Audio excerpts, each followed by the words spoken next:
Hey, welcome back to Trailblaze. I'm Jamal Simmons. I'm Nayyera Huck. And we are here right after the Fox News Kamala Harris, Vice President Harris interview with Brett Baier. And I got to say, I just watched the whole thing, and it is clear she went into the lion's den. I think she showed that she was sort of fearless. She got attacked. She responded. She gave as good as she got. I will just say this, having worked for her and seen how it is that she responds in tough situations, this is one of those examples where she was both fearless and tough. I like my presidents that way. And people may complain a little bit about some of the answers, but she gave as good as she got. That is the one thing that I took away from this entire interview. And honestly, Jamal, in a dynamic election where every vote, every demographic counts, and everyone's trying to cater to, this swing vote woman in the suburbs who is concerned about family and the economy and healthcare rights, I was happy to see a woman push back against being talked over and interrupted, against the misrepresentation of facts. I mean, she effectively rolled tape and said, no, don't lie about any of this. Right. This whole thing, you cannot continue to whitewash Donald Trump and what he is threatening people with. Like, I welcome that. It's a big change from what we used to hear, right? About when they go low, we go high. This is we fight back. And right. People are pleasantly surprised that it's actually happening from Democrats. Right. When they go low, I kick them in the belly. Like, that was sort of what I saw tonight. And listen, I know Brett Baier. You probably have met him before. I mean, he's among Fox journalists. He's supposed to be one of the straight ones. But I think what I saw tonight was he was as concerned about Brett Baier's politics with the MAGA crowd as they were about trying to have a genuine political discussion about the differences between Kamala Harris and Donald Trump. I felt like he was performing. He was performing for MAGA. And he came in the very first question and asked her a pretty provocative question. There was no like, oh, hey, welcome to see you. What did you do today? There was none of that. It was straight to, how many illegals have you let in the country? I mean, like, what? And then interrupted her like 15 times as she was trying to give an answer. So what it felt like to me was they weren't really interested in a substantive answer that might have been a little different than what the right-wing talking points were. They just wanted to push the right-wing memes. And here's what ends up happening, right? Most people are going to end up seeing this in some shape or form online, right? Clipped somewhere else. And so it's her proving the idea of strong and tough leadership, which does require not just rolling over and, showing your belly when somebody comes after you. You're required when somebody is attacking you to show that you can stand up for yourself, stand up for the ideas. Brett Baier also, let's not forget, he's a relatively straight reporter, but he also, in the Dominion voting system lawsuits, was revealed to have said to his executives, hey guys, we got to, pull back this call that we just made for Arizona. We may end up with egg on our face, but pull back this call because we're really going to lose it with our audience. That call was 100% accurate. And there was no version of what was going to happen after that Trump was going to win Arizona. So Brett Baier, once again tonight, was performing for his executives, performing for the MAGA audience, and that's a really good point. Donald Trump. That's a really good point. That's a really good point. Listen, I think it's clear the entire thing from end to end was a setup of, oh, here's a right-wing talking point. What's your reaction? Oh, here's a right-wing talking point. What's your reaction? Oh, your reaction doesn't fit the right-wing talking point. Let me interrupt you and try to ask you another question that's also on the right-wing talking point. And so, who's watching this? The MAGA crowd that's paying attention, and then Donald Trump.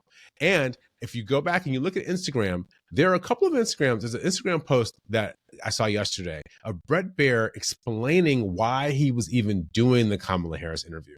It's clear their audience didn't want him to have the platform, didn't want Kamala Harris to have the platform, or the audience of one didn't want Kamala Harris to have the platform, which Donald Trump was probably calling over there, beating up on some of those executives. Why are you doing this? Well, Donald Trump could do that too. He could show up and sit down on an interview, and the ones he's done have been relatively softball, but otherwise he's kind of hanging out doing stuff for dancing, right? Like, he's not in interview performance mode right now. And that's the other thing that has to get under his skin, is that listening to the Pirates of Penzance soundtrack is what it felt like to me. I'm still like 2 days later. Wait, is this really where we're at? Like 2 weeks, 3 weeks before a major election that decides the course of our country, where the candidate for a former president and the current candidate is standing there just staring off into space as people randomly trickle out of a room. And instead, she's showing up like, okay, I'm going to come and have the conversations that everyone's accusing me that I can't handle. She handled it. What's Trump going to do next? What's his response? Absolutely. And the one part where, people may talk about this, I think I saw some of this already on CNN, where they were sort of saying, oh, she got pretty heated and she came back. That was the part where they were talking about the enemies of the state. Trump saying that he would put the military on the enemies of the state. What they didn't say is one of those enemies in his mind is he wanted to straighten out the press. Right? He wants to straighten out the press. And it's amazing to me, all these Republicans who keep doing deals with Donald Trump. I don't know why you would do a deal with Donald Trump. Because one, he doesn't stick by the terms of the deal. And two, as soon as it's in his interest, he's going to cut you loose. So what makes anybody think, as we talked about this before, what makes anybody think that he's not going to attack them when they say something or do something that's even the slightest bit different than what it is that he wants? I mean, that probably is one of the few times that Fox viewers have actually heard or the context of the full clip. I'm not convinced it's been played in totality. And if it has, it's been surrounded by this cheering of like, oh, yes, of course, this is what we should do is, just throw everybody in jail who disagrees with you. And it follows on the weird comments that he made, effectively saying that we should have the movie The Purge. Everyone should just have one day where they can be insanely violent. Listen, I loved watching those movies. I do not want that to be my life. No. And you know what Harris did not do in this thing? She did not come back and say, hey, you know what? I didn't have a great time here tonight. And if I'm president of the United States, I'm going to straighten out Fox News. Right? Because Democrats actually believe in institutions of free press and free speech. And maybe we should all be able to have opinions, even when we disagree with those opinions. Well, and what it is that she didn't shrink away and pretend that Fox News was going to be a place where she could complete a full thought and act like, she needed to be a guest in their house, right? Right. She went into the lion's den and she behaved like another lion. And I appreciate and respect that that's actually what needs to happen is if you're in a battle right now, then at least bring some fight with you. So, you brought up a good point a second ago, and I think we should just pull back before we take off. We should pull back and talk about that for a second. One of the things that we're seeing is that this ecosystem, this right-wing ecosystem is creating a set of information that people just aren't getting information from each other. And so as we try to figure out, like our show, right, we're trying to figure out how is it that we knit a country together that's changing so much, it's got all these different elements to it. How do we knit that together? But we can't do that when they've got places like Fox News that are only feeding people. And frankly, I don't know if Democrats should go on there or not. I'm torn about whether or not it really works. But it does feel like at least putting her there so people can see she doesn't have horns and she actually has a brain and she can talk through some of these issues and she can fight back and she's tough enough, to take on somebody like Brett Baier, let alone Vladimir Putin. Yes, that's a key probably point, more right? helpful than not. Right? Well, it's not just Brett Baier, right? Like he's an American, he's a journalist, he's having a conversation across from her. This is representative of what she would have to do and already has done on the world stage. Since you brought up Putin, I'm going to reference Donald Trump's conversation about a day or two ago in which he said, when he was directly asked, have you talked to Putin since you've been a candidate? And he said, well, I'm not going to say if I did or didn't, but it'd be a really smart thing for somebody to do that. I'm like, oh my God, please don't. Are you the projection here? You're protesting too much because, wow, you really are probably still talking to Vladimir Putin and trying to get advice and inviting Russian interference in this election.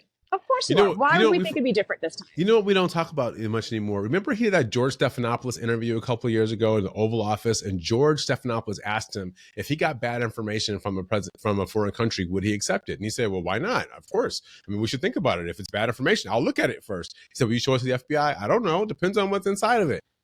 The guy, he tells on himself, right? Yeah. All you have to do is go back and look at his quotes. And so that's part of, I think, the challenge, right? Let's bring back the receipts. Let's roll the tape.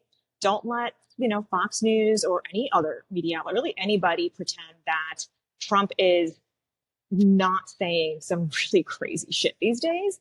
And if nothing else, we'll all be on the record for acknowledging it and trying to push back, Jamal. Absolutely. Listen, all right, before we go, I will take a fearless and tough president over one that's laying down and not participating and not getting in the fight any day of the week. I think we saw Kamala Harris be fearless and tough tonight. I thought it was a good job. Let's see how the commentary rolls out around this. But Jamal, you and I are certainly on the same page, and we'll see where this goes next. All right. Talk to you later. Take care, man.